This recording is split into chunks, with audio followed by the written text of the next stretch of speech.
Okay, welcome. So this is one of the last videos in these exploration of Neo-Riemannian transformations, or sometimes they may even be known as Neo-Riemannian operations.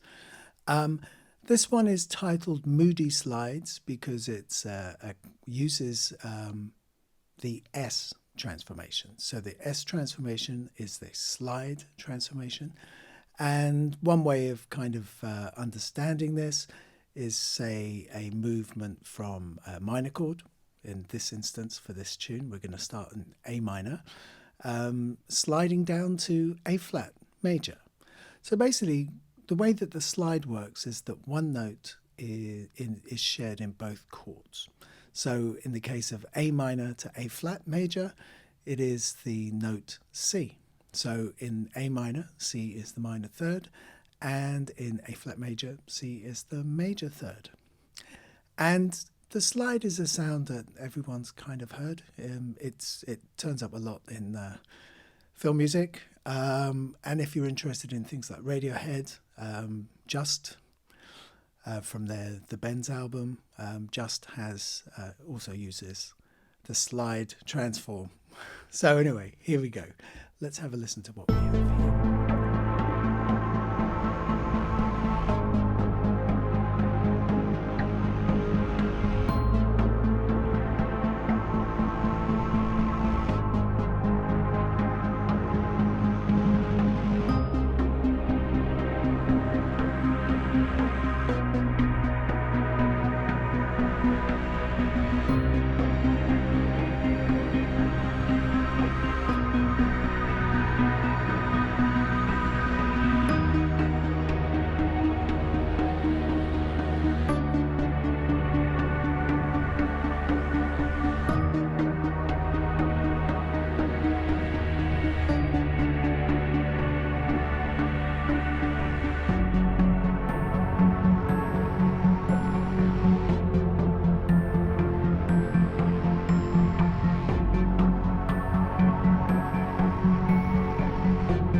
Okay, so that's one go around everything. Now, one of the things that I've tried to sort of do with this series of videos, which I should also say is done in conjunction with a chapter that I've written for a book on Neo-Riemannian transformation and analysis, details in the description below.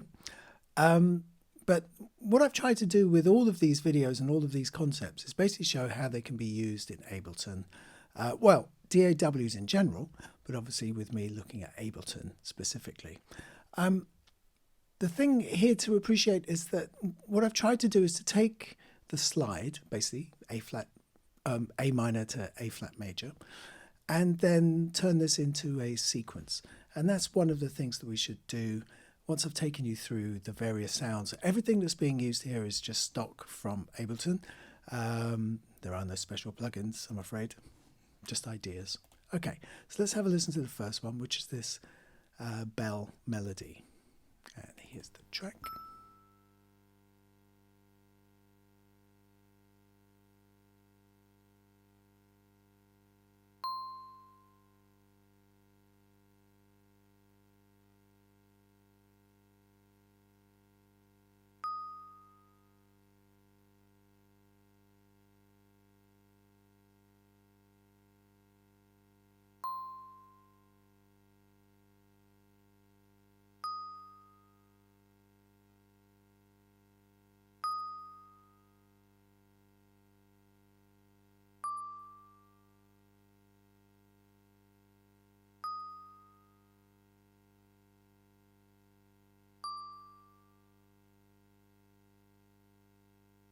Now, interestingly, that is one of those sort of really stellar kind of parts. You're listening to it on its own, you're thinking, what actually am I listening to?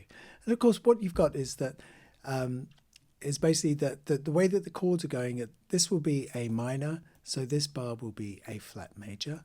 This bar then is A minor, A flat major, and so on. And then it builds up into the sequence.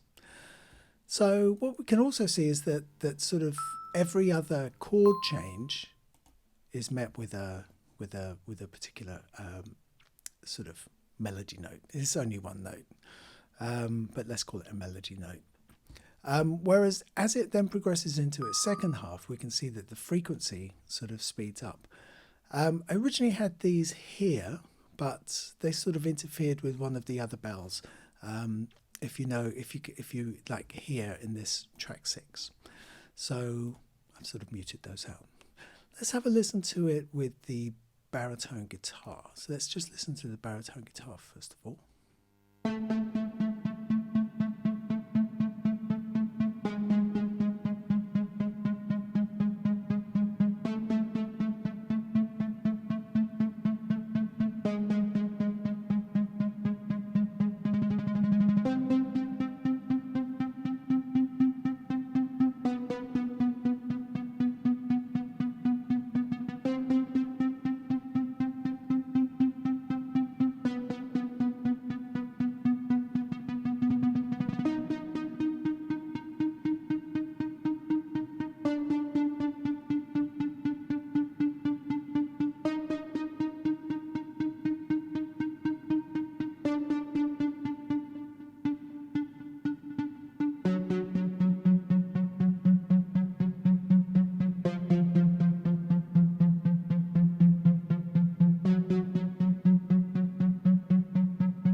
And it goes back round again. I'm just going to turn the others off, partly because I'm working on a different machine and this isn't actually set up for, this is set up for exclusive solo, but I'm going to leave it just as it is. So we can see that this sort of baritone guitar part is essentially sort of playing the root notes, and then what we can see here, so this is the A minor, A flat, even though it shows G sharp, A minor, and so on. And then now we can see the sequence that this G sharp takes us up to C, so that becomes the minor. So this is the sequence: minor, major, A minor, A flat major or G sharp major, and so on. Then it moves up a third to C minor to B. Then it moves up another third, E flat or D sharp minor to D major. And then finally it moves up another third, but this time it goes down an octave rather than continuing to go up. So that's what we have there. So let's listen to those two things, the bell and the baritone guitar.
And so on.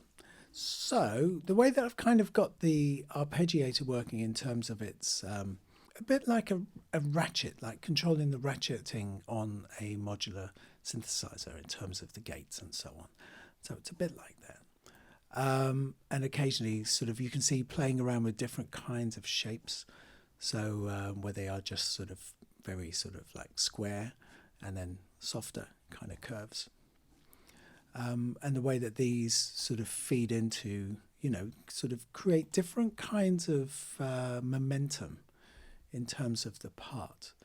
To be really honest with you, automating the arpeggiator is probably a sort of an under-recognized sort of aspect of kind of creating more interest in kind of parts. A lot of the time, sort of modulation editing and so on tends to be a bit more kind of timbral, working on the sound of things, whereas you can use this for really interesting kind of rhythmic expressions, especially where you've actually not got any drums. It works particularly well if you're actually not using drums to actually be able to do this, because the lack of drums means you have a bit more space. So let's listen to the next one. So you can see here, finally, we have two notes. And this gives us much more of the, this is A minor, this is A flat major. You can see it now. C minor.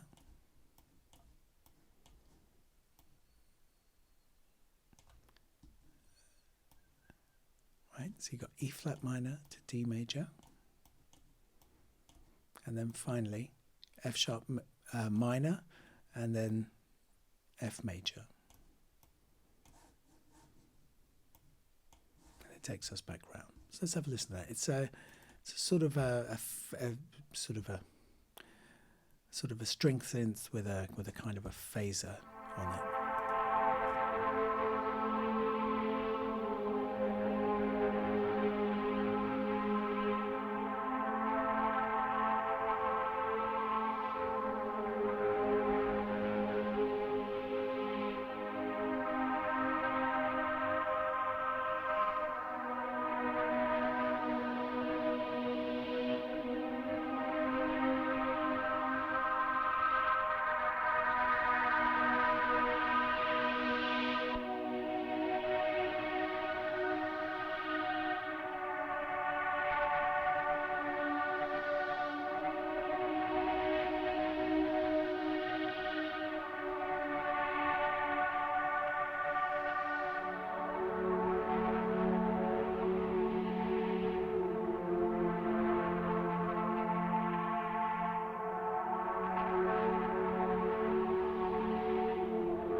So you get the idea there. So the next one, just moving on, takes us to this one, the ballastive field type sort of bass, though I'm not using it as a bass sound.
So let's listen to those four things together.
So you can really hear that the baluster field, the bells, kind of really sort of start to appear right near the end there. They're always kind of there, but they kind of create a kind of a ghostly sort of sheen.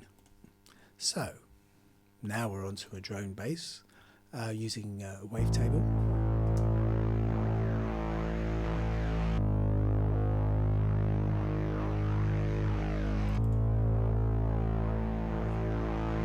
So it's just stock as it comes out of Ableton. Let's listen to those 5 things.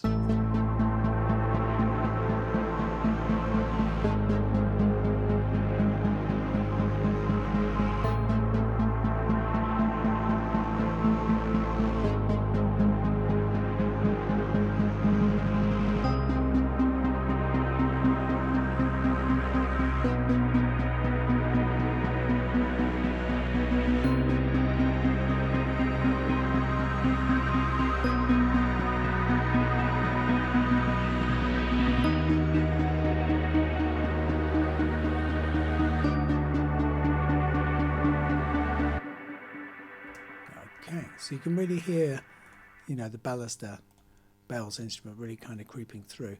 I'm going to go over here to the deep bang. Oh, I didn't turn that one off. I'm going to go over here to the deep bang. So let's try that one.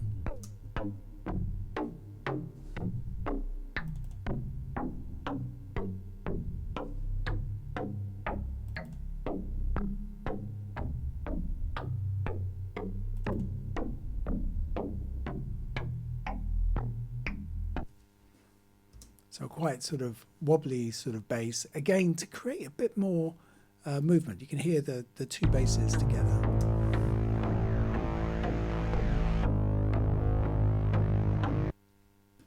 And as I've said, there's not really any drums in this, so that gives us a little bit more scope for more parts to put in. Let's have a listen to that. We'll only do a little bit and then we'll move on to the next one.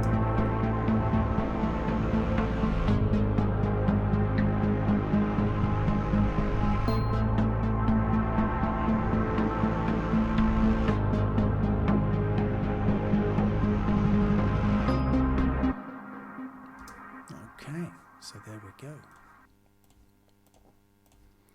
So over here we have one which is a boom.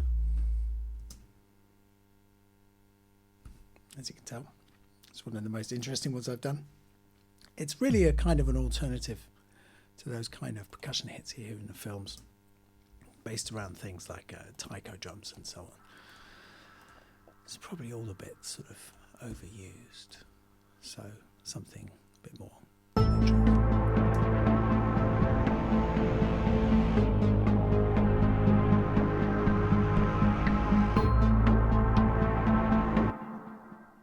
Just something that gives it a little bit of an impact, and certainly my headphones aren't going low enough, but I'm sure they're quite glorious on a large system.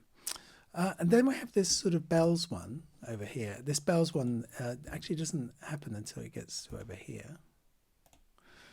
And so therefore, there we go.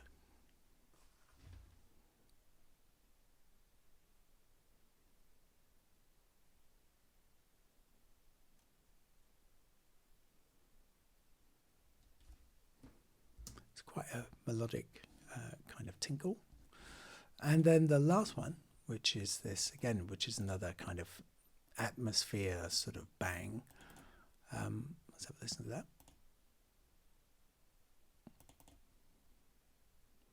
Which, if I recall, only occurs in a couple of places. Oh.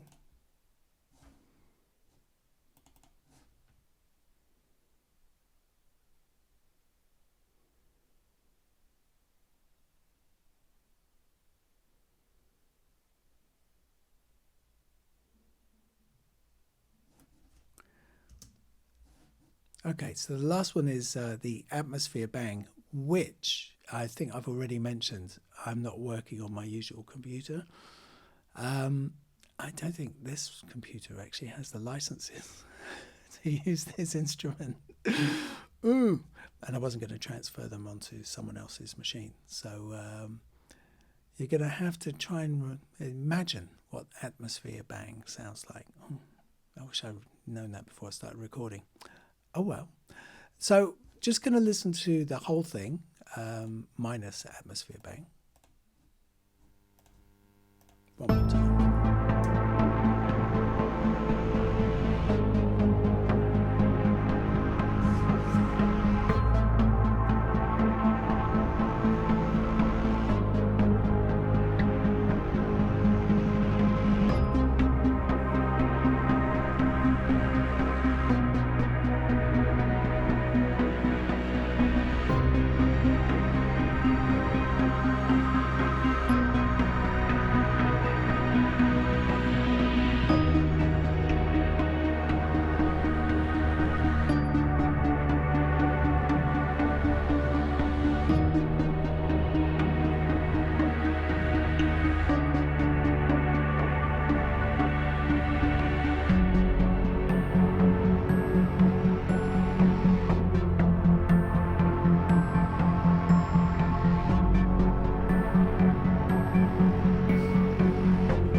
Okay, so meanwhile, I've gone off to the other computer and rendered the atmosphere bang track, which is now here.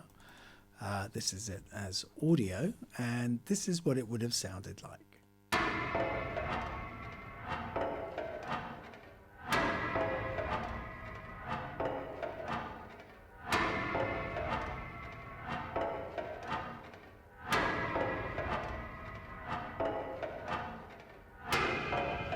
So we can hear the pitches sort of tracking approximately A minor, A flat, C minor, B, and so on. It's another one of those kind of hitty type sort of ones.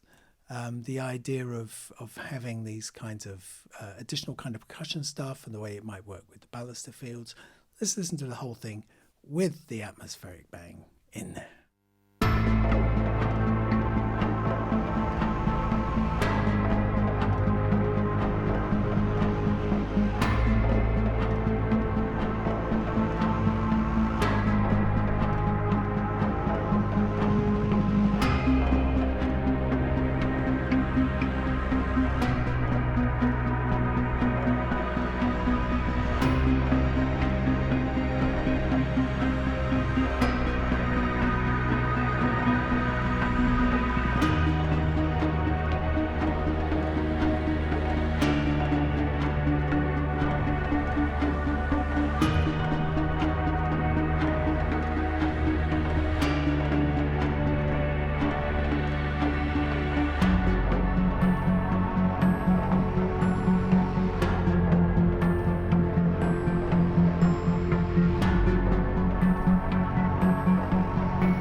Okay, so there we go. So just to recap, the slide pattern is essentially one that moves from a minor chord to a major chord.